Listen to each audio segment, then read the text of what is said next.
স্বামীজি অর্থাৎ স্বামী বিবেকানন্দের মহাপ্রয়াণ হয় ৩৯ বছর বয়সে। বেলুর মঠে তখন রাত ৯:১০ বাজে, মানে ৯:১০। তখন বেলুর মঠে বা তার পার্শ্ববর্তী গ্রামে কিন্তু কোনো বিদ্যুৎ ছিল না, কিন্তু টেলিফোন ছিল।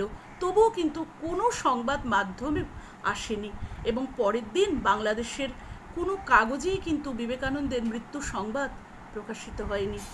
এমনকি কোনো রাষ্ট্র নেতা বা কোনো বিখ্যাত বাঙালিও কোনো শোক জ্ঞাপন করেননি। এটা কি ভাবা যায়?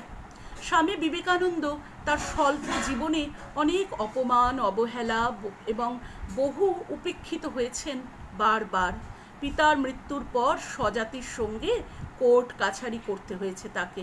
বহুবার হাজিরা দিয়েছেন কাঠগড়ায়। নিদারুণ দারিদ্র্যের সংসারে সকালে উঠে অফিস পাড়ায় ঘুরে ঘুরে চাকরির খোঁজে কিন্তু তিনি বেরিয়ে পড়তেন। দিনের পর দিন মাকে বলতেন যে মা, আজ রাতে বন্ধুর বাড়িতে খেতে যাব। প্রায় দিন খেতেন সংসারে চাল ডাল, প্রায় দিনই তিনি দেখতেন যে সংসারে চাল ডাল নুন তেল প্রায় কিছুই নেই। কিন্তু ভাই ও বোন নিয়ে 5টা পেটের খাবার কিভাবে জুটবে?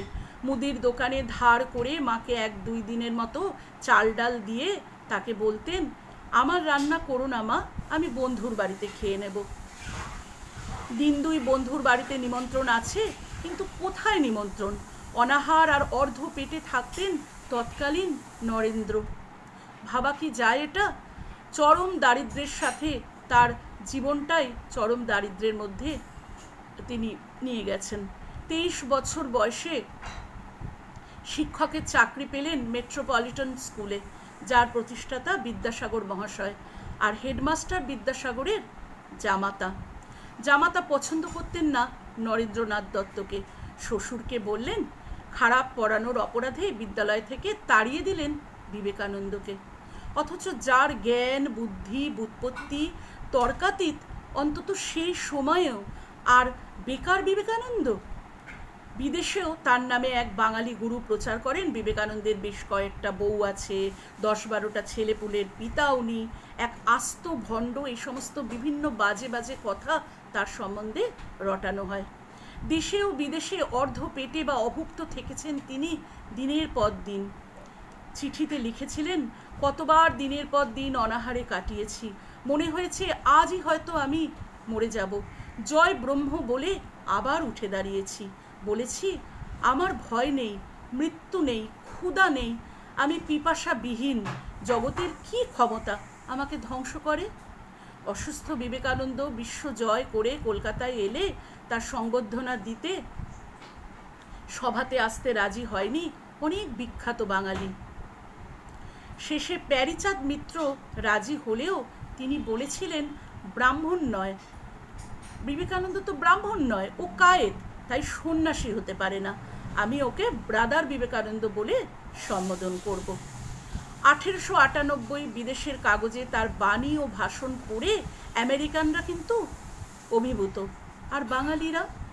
সেই বছরই অক্টোবরে অসুস্থ স্বামীজি কলকাতার বিখ্যাত ডক্টর রসিকলাল দত্তকে দেখাতে যান 2 নম্বর সদর স্ট্রিটে, কলকাতা জাদুঘরের পাশের রাস্তা।